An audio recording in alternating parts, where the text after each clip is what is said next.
Yo, what's up mga kasuyoy? Welcome back to my channel. Ngayon, pag-uusapan natin itong reaction video na to. No? Gusto ko mag-react dito sa mga viral video na to ng mga kasuyoy.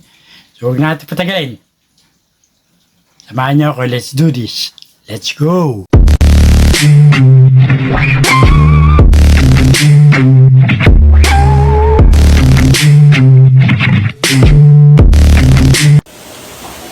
Una sa lahat, hindi nyo kami binabayaran dito para magtau-tauhan at gawin yung robot at gawin yung katatawanan sa harapan. Pangalawa, hindi ako nag-board exam para lang hindi irespeto ng mga katulad nyong wala pa namang nararating sa buhay. Ang kakapal ng mga mukha nyo.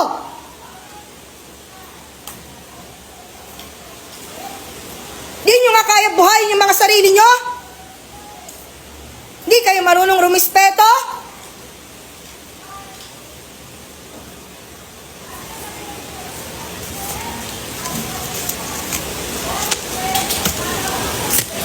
Mag-board exam din kayo para malaman nyo kung hanggang saan kayo. Baka hindi pa nga kayo pumasa eh. Sa ugali nyong ganyan. Di na nga kayo matalino eh. Sa mapa ng ugali. Wala kayong mararating. Ako na nagsasabi sa inyo. So, ayan, napanood nyo, no? Actually, no, ang pagkakamali lang ng teacher, alam mo, mga kasuyoy, mga kaibigan, no? Mga kapamilya, no? Mga kapuso.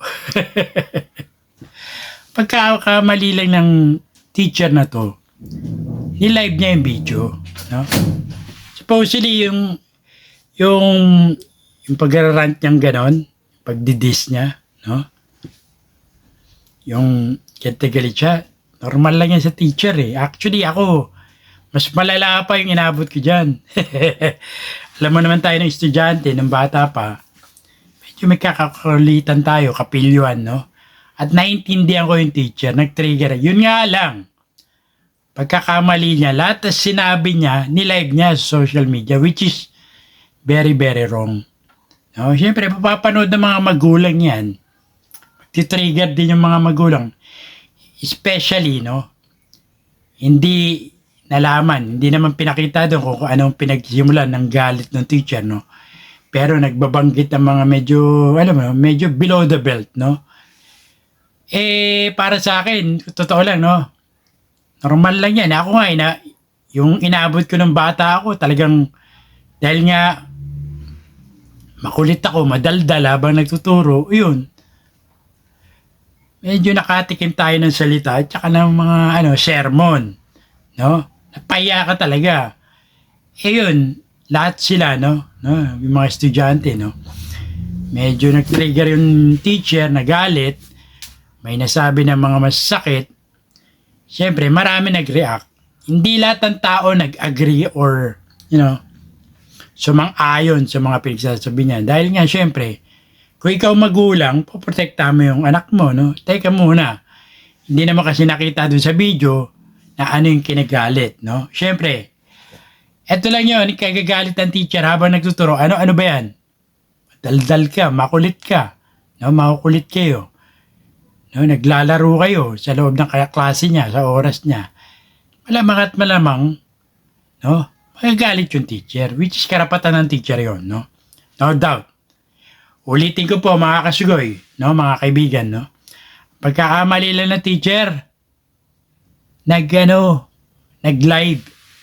Kasi sa totoo lang, iba na talaga yung generation ngayon kumpara yung mga bata nung kapanahunan namin, no? Sa totoo lang, yung mga bata ngayon feeling entitled na eh, no? Parang because of the social media, no? Ngayon kasi ang information, isang click lang, no? Siguro nakakabasa na yung mga bata, syempre, pailing nila, ang gagaling na nila, no? Ito naman sabi ko mga bata, no? Huwag pili entitled. Ngayon, respetuhin nyo yung mga teacher nyo kasi pangalawang magulang nyo yan, no?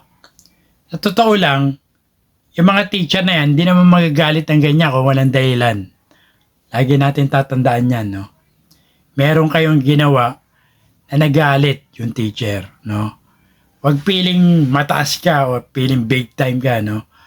Or nilalaro nyo yung oras niya sa loob ng klase niya, talaga naman magagalit yung teacher, no?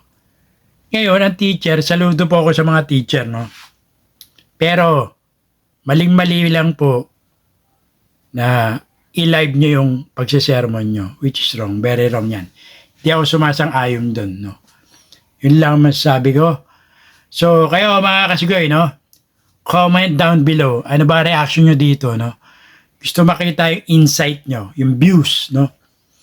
Kasi yung mga teacher, siyempre, kailangan respetuhin natin yan. Kasi sila yung mga nagtuturo, no? Tayo, especially kapag bata ka pa, yung mga kaalaman mo, experience mo, no? Experience-wise, hindi ka pa ganong kagaling, no? Hindi pa tayo ganong kakabihasa, no? Tama naman yung sinabi niya, wala pa kayo napapatunayan, no? Kaya, syempre, kumbaga sa be humble. Kailangan magkaroon ka muna ng total humility, no? Ito lang masasabi ko sa mga bata, no? In reality, in real world, no? Hindi lang yan naaabuti nyo kapag nagtatrabaho na kayo. May mga salbahing boss, no? May mga kupal na boss. Hindi lang yan naaabuti nyo sa teacher na yan. Ano lang yan? Sabon lang yan. Aabutin nyo sa in real life, sa totoong trabaho, mas malala pa dyan. Masasakit na salita, no? Tsaka yung mga matitinding pambubuli, no? So, kailangan sa school, matutunan nyo yun. Respeto, disiplina, yung, alam mo yun, yung pasensya. Kailangan matutunan mo yun sa schoolan. Otherwise, kasi, pag nasa totoo, nasa reality ka na, paglabas mo na, pagkatapos mo, pag-graduate mo, paglabas mo ng eskwelahan, hindi lang yan naaabutin mo. Marami ang pagsubok na pagdadaanan. So, yun lang yung views ko, no? I hope mayroon tayong moral lesson na natutunan dito, no? Especially sa mga bata, no? And especially sa mga teacher, no? Huwag kayo magsisermon, no? Na ilalive nyo sa social media yung pagsisermon nyo sa mga estudyante. So, yun lang mga kasugoy. Kaya sumuli, ito po si Cesar Castillo Jr. nagsasabing, tirahin mo na yan. At pakatirahin pa na iba until next time, sugoy. Peace out!